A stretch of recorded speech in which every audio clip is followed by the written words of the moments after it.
ലെറ്ററുകൾ ഐബോക്കിന്റെ ചെയർമാനൊക്കെ അയച്ച ലെറ്ററുകളിൽ ഈ പെൻഷന്റെ ക്ലാരിഫിക്കേഷൻ വയ്ക്കുമ്പോൾ നിങ്ങളുടെ പെൻഷൻ നമുക്ക് എല്ലാവർക്കും അഭിമാനിക്കാനും ആശ്വസിക്കാനും വരെയുള്ള രീതിയിലാണ് SBT മൈത്രി ഇതുവരെ പ്രവർത്തിച്ചിട്ടുള്ളത്.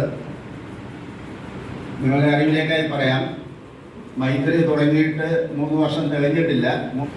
അതായിരിക്കും നിങ്ങളുടെ എലിജിബിൾ ബേസിക് ഫോർ പെൻഷൻ ആ സമയത്ത്.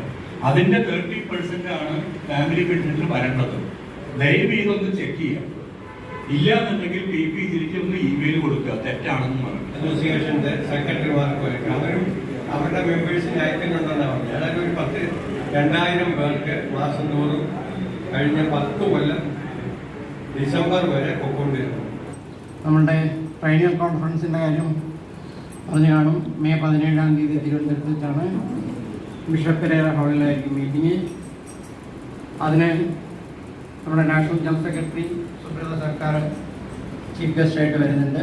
17 ഡിസംബറിന് നമുക്ക് ആദരിക്കേണ്ടിയിരുന്ന ആൾക്കാരെ പലരെയും നമുക്കൊന്ന് ആദരിക്കാൻ കഴിയില്ല. ഇന്ന് 3 പേര് വന്നിട്ടുണ്ട്. ബോസ് മാത്യു ഉണ്ട്, TG ബാലകൃഷ്ണനുണ്ട്, ലക്ഷ്മണനുണ്ട്. 3 പേരെ നമുക്ക് ആദരിക്കേണ്ടതുണ്ട്. അപ്പോൾ ആ ചടങ്ങോടെ കഴിഞ്ഞിട്ട് ഡോക്ടറെ പുറത്ത് തുടങ്ങാം. പ്രൊഫസറും മെഡിക്കൽ സൂപ്രണ്ടായിരുന്ന ആളാണ്. അത് കഴിഞ്ഞ് റിട്ടയർ ചെയ്തതിന് ശേഷം ഹൈക്കോടതി സൂര്യ സരസ് എന്നൊരു ആയുർവേദ ആശ്രമം നമുക്ക് ഒരു സംവിധാനമുണ്ട്. അവിടെയാണ് ഡോക്ടർ സ്വന്തം സ്ഥാപനമാണ്. അവിടെ ചികിത്സകളും ഒക്കെ നടക്കുന്നുണ്ട്. അത് പക്ഷേ ഒരു വലിയൊരു കമേഴ്ഷ്യൽ സ്ഥാപനമായിട്ടുള്ളതില്ല. ഡോക്ടറുടെ വീടിനോട് ബന്ധപ്പെട്ടിട്ടുള്ള കുറച്ച് മുറികൾ 6-7 മുറികളെ കഷ്ടിച്ചുള്ളൂ. അവിടെ നമുക്ക് വീട്ടിലെ പോലെ നമുക്ക് ഇതാണ് ചികിത്സയെടുക്കാം. ആദ്യം 90 cc ഉണ്ടായിരുന്ന ആ എൻലാർജ്മെന്റ് ഈ 2 വർഷത്തെ മരുന്നിന് ശേഷം ടെസ്റ്റ് ചെയ്ത് കഴിഞ്ഞപ്പോൾ 88 cc 2 വർഷം കൊണ്ട് 2 cc വന്നു. അപ്പോൾ ഡോക്ടർക്ക് ഈ കാര്യം വന്നു കഴിഞ്ഞപ്പോൾ അതിന് മരുന്ന് തരാൻ തോന്നുന്നു. 2 ടാബ്ലറ്റ്, ഒരു ടാബ്ലറ്റ് ഒരു കാൽസ്യം, അത് ഡെയിലി ഓരോന്ന് വീതം കഴിക്കാം.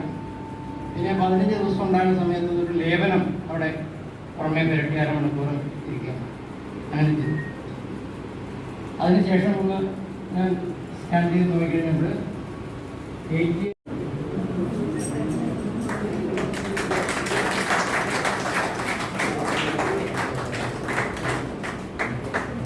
ബോസ്മാറ്റിക് ഞാൻ ഒരേ സമയത്ത് ബാങ്കിൽ വാങ്ങിയ 75.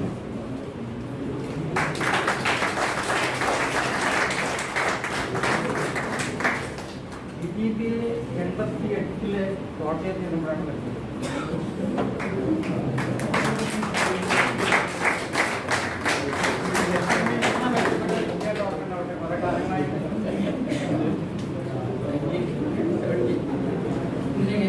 നിങ്ങളുടെ അടുത്ത് എത്തിച്ചേരാൻ കഴിഞ്ഞതിന് വളരെയധികം സന്തോഷമുണ്ട്. ജയമോഹൻ സാർ എന്നെ പറഞ്ഞു ഞാൻ എങ്ങനെ ഇവിടെ വന്നു വിട്ടിരുന്നു. വന്നു കഴിഞ്ഞപ്പോഴാണ് എന്റെ ക്ലാസ് വെച്ചിരിക്കുന്നു. പിന്നെ വിജയൻ ചേട്ടൻ, എന്റെ ചേട്ടൻ്റെ ഫ്രണ്ട് തന്നെ വൈപ്പിൻകാരി, ഞാനൊരു വൈപ്പിൻകാരിയാണ്. ആക്ച്വലി ഇപ്പോൾ കൈക്കുടത്താണെന്നുള്ളതേ ഉള്ളൂ. പിന്നെ നേരത്തെ പറഞ്ഞ പോലെ ഞാൻ ആയുർവേദ കോളേജിൽ 10-30 കൊല്ലത്തോളം വർക്ക് ചെയ്തു.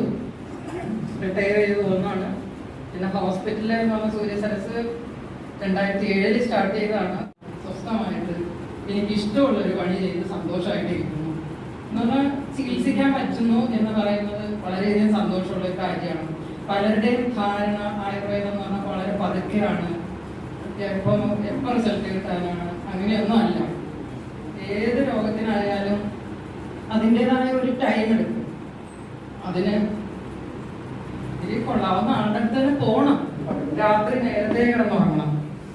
4 നേരത്തെ എഴുന്നേക്കാൻ പറ്റുള്ളൂ. നമ്മൾ നഴ്സറിയിലൊക്കെ പറയുന്നുണ്ടല്ലോ, early to bed and early to rise makes a man healthy, wealthy and wise. എന്താണ് ഒരു ആരോഗ്യമുള്ള ഒരാളുടെ ലക്ഷണം? ആരോഗ്യം എന്ന് പറഞ്ഞാൽ എന്താണ്? ഏറ്റവും പ്രധാനപ്പെട്ട അന്നാഭിലാഷം, ഭക്ഷണം കഴിക്കണം എന്നുള്ളൊരു ആഗ്രഹം. നമ്മളിപ്പോൾ അതാണോ? സമയമായി കൊച്ചിനെ ആണെങ്കിൽ എഴുന്നേറ്റ് നിർത്തിയിട്ട് തലയിൽ ചിലപ്പോൾ ഇത്തിരി വെള്ളം കോരി ഒഴിക്കും. വാൻ വന്നത് മുടിത്തള്ളി കയറ്റി വിടുന്നതിന് കുറച്ച് ചാപ്പാടൊക്കെ തിരികെ കയറ്റി സ്കൂളിൽ എത്രയും ഛർദ്ദിച്ച്, ഇതൊക്കെയല്ലേ നമ്മൾ കാണുന്നത്. അതാണ് അന്നാഭിലാഷം. ഭക്ഷണത്തിന് ആഗ്രഹം വരണം. ആഗ്രഹമുള്ള സമയത്ത് ഭക്ഷണം കഴിക്കുക. അതാണ് ഏറ്റവും പ്രധാനപ്പെട്ട ആരോഗ്യത്തിന്റെ ലക്ഷണം. ഇനി ആയുർവേദം എന്ന് പറഞ്ഞാൽ 5000 വർഷം പഴക്കമുള്ളതാണ്. അപ്പൊ അതിൽ നിന്ന് തന്നെ മനസ്സിലാവും എന്തുകൊണ്ടാണ് നിലനിൽക്കുന്നത്. അതിന് ഒരു കഴമ്പില്ലാത്തൊരു സാധനമാണെങ്കിൽ അത് പണ്ടേ പോകുമായിരുന്നു. പിന്നെ നശിപ്പിക്കാൻ ഒരുപാട് പരിപാടികളുണ്ട്. അതിന് 3 മക്കളുണ്ട്. സത്യം പറഞ്ഞാൽ അവർ കല്യാണം കഴിച്ചു വിടുന്നവരെ ഒരു ആരോഗ്യ മരുന്നിനോ ഒരു വാക്സിനേഷൻ പോലും ചെയ്തിട്ടില്ല. അതെന്താ ഒരു കോൺഫിഡൻസ് തന്നെയാണ്. എന്നാൽ തളർന്നുപോയ വാക്സിനേഷൻ എടുത്തിട്ട് തളർന്നുപോയ കുട്ടികളെ ഞാൻ കണ്ടിട്ടുണ്ട്. ഇതുപോലെ ഷുഗറായി കാല് മുറിച്ച് കളയണമെന്നൊക്കെ പറഞ്ഞു. അങ്ങനെ പറഞ്ഞു, ഞാൻ എൻ്റെ കാലൊന്നും മുറിക്കില്ല, ചാവുമ്പോൾ കാലമായിട്ട് പോകുന്നു. അപ്പം എന്തിനാണ് എന്തായാലും ട്രീറ്റ്മെന്റ് കൊണ്ട് സുഖമായിട്ട് കാല് ഉണങ്ങി.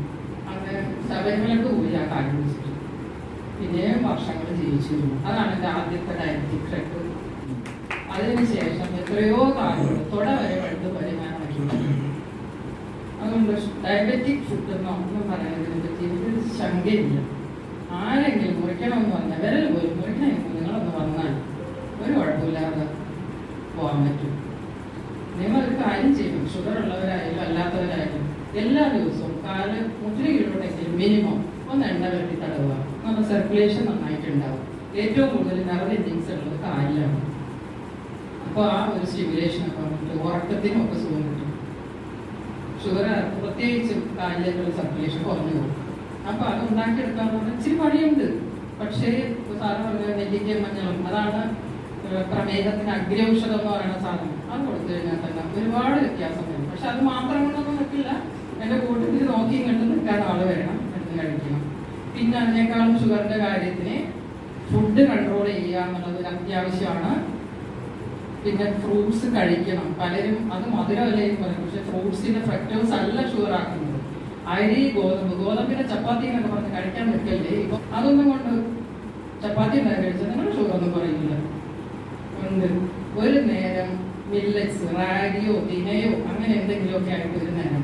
അതും ഭക്ഷണം ഞാൻ പറയും രാത്രിത്തെ ഭക്ഷണം 7 മണിക്ക് മുമ്പ് അവസാനിപ്പിക്കുക. പണ്ടേ നമ്മളൊക്കെ കാരണന്മാരും പറയും വിളക്ക് വെച്ചിട്ട് ഭക്ഷണം കഴിക്കരുത്, അതിന് മുമ്പ് കഴിയണമെന്നാണ്. യമന് കൊടുക്കുന്ന ഭക്ഷണമാണെന്നാണ് നമ്മളൊക്കെ ഈ ആയുർവേദം പഠിക്കുന്നതിന് മുമ്പ് തന്നെ കേട്ടിട്ടുള്ളത്. സന്ധ്യ കഴിഞ്ഞിട്ട് ഭക്ഷണം കഴിക്കും. ഇപ്പോഴും പലരും രാത്രി ഒന്നും കുഴപ്പമില്ലാതെ കിടന്നു പറയും ഞാൻ കൊടുത്തപ്പോൾ ഉണ്ടല്ലോ. എന്തുകൊണ്ടാണ് പറ്റുന്നത് എന്ന് പറഞ്ഞാൽ നമ്മുടെ ഹാർട്ടിനൊക്കെ ഒരിത്തിരി റെസ്റ്റ് വേണം. ഇത് നമ്മൾ പറഞ്ഞാലും ബാക്കി ഇന്റേണൽ ഓർഗൻസ് അവിടെ പണിപ്പെടുകയാണ്. അപ്പൊ അതിനൊക്കെ ഒരു റെസ്റ്റ് കൊടുക്കാണെങ്കിൽ 7 മണി കഴിഞ്ഞിട്ട് ഭക്ഷണം കഴിക്കില്ല എന്ന് അവനവന്റെ പ്രായത്തിനും അസുഖങ്ങൾക്കും പറ്റിയത്. അപ്പൊ ഓരോരുത്തർക്കും ഓരോന്നായിട്ട് ഞാൻ പറയുന്നതിലും കാര്യമില്ലല്ലോ. എങ്ങനെ നല്ലൊരു സുഖപ്രദമായ ജീവിതം മുന്നോട്ട് കൊണ്ടുപോകാമെന്ന് നിങ്ങൾക്ക് വരച്ചു കാണിച്ച നമ്മുടെ പ്രിയപ്പെട്ട ഡോക്ടർക്ക് ABR യൂണിറ്റ് എറണാകുളത്തിൻ്റെയും എൻ്റെ വ്യക്തിപരമായ പേരിൽ എല്ലാവിധ ഹൃദയത്തിൻ്റെയും രേഖപ്പെടുത്തുന്നു. അതോടൊപ്പം തന്നെ നമ്മുടെ സന്തോഷത്തിൻ്റെ സൂചകമായിട്ട് മാഡത്തിന് ഒരു ചെറിയൊരു ഉപഹാരം നൽകാനായിട്ട് ഞങ്ങൾ ആഗ്രഹിക്കുന്നു. സാറ് പറഞ്ഞുകൊണ്ട് ഞാൻ പറയുകയാണ് ഈ സ്പോൺലൈറ്റിസ് എന്നൊക്കെ പറഞ്ഞിട്ട് വരുന്നത് അത് ഇവിടെ ഒരു ഡീജനറേഷനാണ്. എല്ലിൻ്റെ ഒരേ പൊസിഷനിൽ തന്നെ ഇരുന്നത്. എപ്പോഴും നമ്മൾ നട്ടെല്ല് നിവർന്നിരിക്കുക. ആരുടെ മുന്നിൽ നട്ടെല്ല് വളർത്തരുതെന്ന് പണ്ടേ പറഞ്ഞു കേട്ടിട്ടില്ലേ? നിവർന്നിരിക്കുമ്പോൾ തന്നെ ബോഡി ബാലൻസ് ഈ തലയും കൊണ്ട് ഇങ്ങനെ ഇരുന്ന് കഴിയുമ്പോൾ നമ്മൾ ലാഭം വെച്ചിരിക്കുകയാണെങ്കിൽ കമ്പ്യൂട്ടറൊക്കെ ആണെങ്കിൽ അതൊരു അഡ്ജസ്റ്റ്മെന്റ് നമ്മുടെ തല വെച്ച് പോകാത്ത ഇതിൽ വെട്ടാൻ പഠിക്കുക എന്നുള്ളതൊന്നും അതൊരാവശ്യം. പിന്നെ ഡീജനറേഷനുള്ള മരുന്ന് കഴിക്കുക. ഞാനാണെങ്കിൽ ഒരു 2 ആഴ്ച 3 ആഴ്ചക്കുള്ളിൽ കഷായം പിടിപ്പിക്കുന്നത്. കാരണം ആ ഒരു ഫസ്റ്റ് സ്റ്റേജിൽ നീർക്കെട്ട് പോകാനാണ് ഈ കഷായമൊക്കെ പിടിപ്പിക്കുന്നത്, ഡൈജഷന് കറക്റ്റ് ചെയ്യാൻ. അത് കഴിഞ്ഞ് കഴിഞ്ഞാൽ കഷായത്തിന്റെ ആവശ്യമില്ല. എല്ലാവർക്കും ഒരു പേടിയാണ് ആയുർവേദിക് കഷായം കഷായം കഷായം കുടിക്കുന്നത്. കഷായം എന്ന് പറഞ്ഞാൽ ചവർപ്പുള്ളതാണ്. അത് ആ ഒരു പേടി വേണ്ട. അത് ആ ആദ്യത്തെ ഒരു സ്റ്റേജ് കഴിഞ്ഞാൽ നമുക്ക് മാറ്റാം. പിന്നെ രസായന ഗുണങ്ങളുള്ള സാധനങ്ങൾ, ഇപ്പൊ നെയ്യോ അല്ലെങ്കിൽ അതുപോലുള്ള ലേഹ്യങ്ങളോ പല കണ്ടന്റാണ്. ഓരോരുത്തർക്ക് എന്തുകൊണ്ട് വന്നു എന്നുള്ളതിന് അനുസരിച്ചിട്ട് ചെയ്യേണ്ട പലതുണ്ട്. ഒരേ മരുന്ന് ഒരാൾക്കും കൊടുക്കാൻ പറ്റില്ല. പല മരുന്നായിരിക്കും ഒരേ കണ്ടീഷൻ വന്നാൽ പോലും. അത് കഷായം ഒരുപാട് കുടിപ്പിക്കുന്ന പേടിയൊന്നും നമുക്ക് വേണ്ട. മഹാരാഷ്ട്രാദി, രാസ്നാദി, ഗന്ധർവസ്ഥാദി, അഷ്ടോറ ഇങ്ങനെ ഒരുപാട് കഷായങ്ങളുണ്ട്. എന്നാലും അത് ഒരു 10 ദിവസമൊക്കെ തന്നെ മതിയാവുന്നതാണ്. കഷായപാന ദശാവൈദ്യ ലംഘിതയെന്നാണ് 10 ദിവസം. അത് കഴിഞ്ഞാൽ പിന്നെ നമുക്ക് ആമാവസ്ഥ എന്ന് പറയുന്നത് ദഹനം ശരിയല്ലാത്ത, ഡൈജഷൻ ശരിയായെന്നാണ്. അപ്പൊ ആ അവസ്ഥ എത്തിക്കഴിഞ്ഞാൽ പിന്നെ നമുക്ക് ബലത്തിനുള്ള രസായന പ്രയോഗങ്ങൾ വേണം. രസായനങ്ങൾ കഴിക്കേണ്ട പ്രായം എന്ന് പറയുന്നത് ഞാൻ വിട്ടുപോയ സബ്ജക്റ്റ് ആയതുകൊണ്ട് ഞാൻ പറയുകയാണ്.